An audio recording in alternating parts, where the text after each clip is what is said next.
اب کافر یہی بات تو پوچھتے تھے، ہمیں بتائیں، سال بتائیں، آنی کب ہے، ٹائم بتائیں، سال بتائیں، کب آنی ہے۔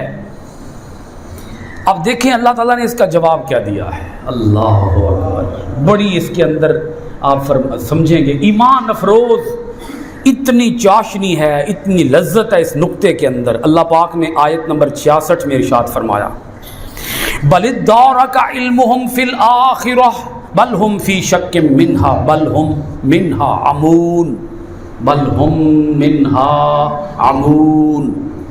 اللہ پاک ارشاد فرماتا ہے، کیا ان کا علم آخرت کے بارے میں اپنی پوری انتہا کو پہنچ چکا ہے، بلکہ یہ اس کے بارے میں شک میں مبتلا ہیں، بلکہ یہ اس کے بارے میں اندھے ہیں۔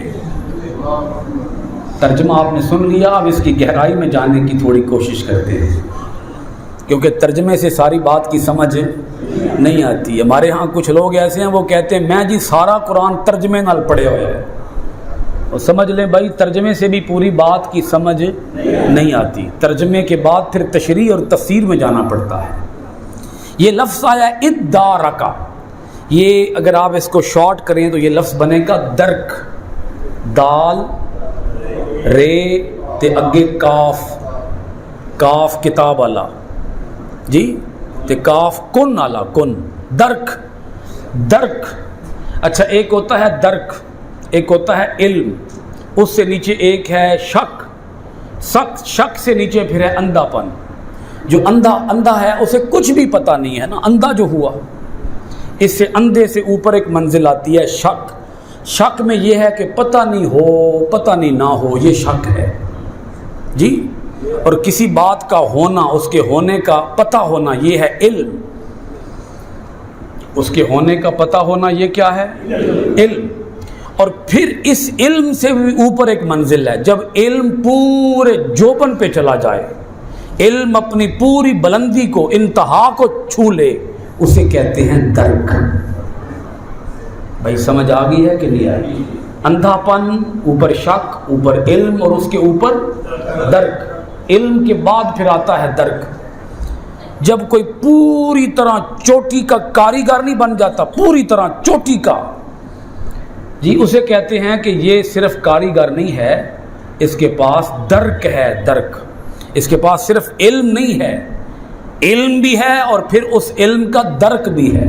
اب کچھ سمجھ آ گئی آپ حضرات کو؟ درک کا معنی سمجھ لیا آپ نے؟ جو بڑا علم کے اندر پختہ ہو، مضبوط ہو، اس کی بڑی کمانڈ ہو، اسے کہتے ہیں درک۔ اللہ تعالیٰ فرماتا ہے یہ ٹائم ایسے پوچھ رہے ہیں، وہ پوچھتے تھے نا ٹائم، بھئی دسو قیامت آنی کدوں ہیں؟ اللہ پاک فرماتا ہے اے ٹائم انج پوچھ دے پین بھئی انن قیامت دے ہون دے بارے پوری طرح درک حاصل ہو چکے ہے۔ ابھی آپ کو سمجھ نہیں آئی، میں سمجھاتا ہوں۔ یہ پوچھتے ہیں ٹائم، محبوب آپ ان سے ذرا یہ پوچھیں کہ کیا قیامت کے ہونے کا انہیں مکمل یقین ہے؟ ٹائم تو بندہ اس چیز کا پوچھتا ہے جس کے ہونے پہ پوری طرح یقین ہو۔ کیا ہو؟ مثلا آپ کھڑے ہیں ریلوے اسٹیشن پہ، آپ کہتے ہیں ٹرین آنی تے کوئی نہیں تے چلو دسو ٹائم کی ہے ادا۔ نہیں سمجھ آئی آپ حضرات کو؟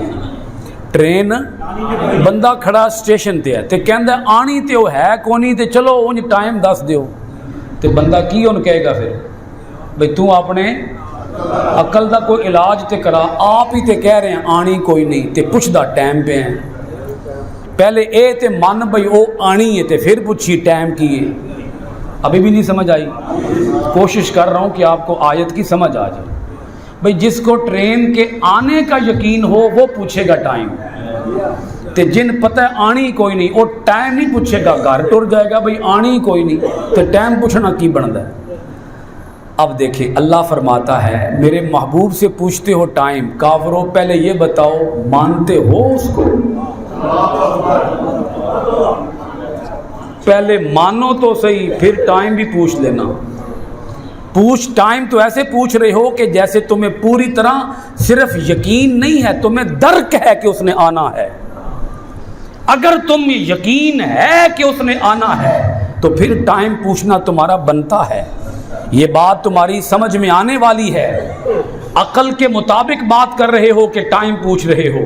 ٹائم تو اس چیز کا پوچھا جاتا ہے جس کے ہونے پر پورا یقین ہو, پوری طرح درک ہو کہ اس نے ہونا ہے, تو پھر ٹائم پوچھا جاتا ہے. درک بھی تمہیں نہیں ہے, علم بھی تمہیں نہیں ہے, شک بھی تمہیں نہیں ہے, تم تو ہو ہی اندھے. تم تو کیا ہو؟ اندھے. اب دیکھیں نا اللہ تعالیٰ نے کس کس کی نفی کر دی. فرمایا تمہیں نہ درک ہے, نہ علم ہے, نہ شک ہے, بلکہ تم ہو اندھے. اور ٹائم ایسے پوچھ رہے ہو جیسے اس کے ہونے کا تمہیں پورا یقین ہے تمہیں کچھ بھی نہیں. نہیں سمجھ آئی؟ پہلے مانو قیامت نے آنا ہے. فرسٹ سٹیپ پہ آؤ, پھر سیکنڈ پہ آنا. پہلے فرسٹ پہ تو آؤ, پہلے جو پہلی بات ہے اس کو تو مانو, کسی ترتیب پر چلو. پہلے آنکھیں لو, آنکھیں, عقل استعمال کرو, آنکھیں استعمال کرو. آنکھیں استعمال کر کے اس کے بعد پھر قیامت کے ہونے کا علم حاصل کرو. علم کے بعد درک حاصل کرو. جب تمہیں پوری طرح درک ہو جائے پھر پوچھنا کہ اس نے کب آنا ہے.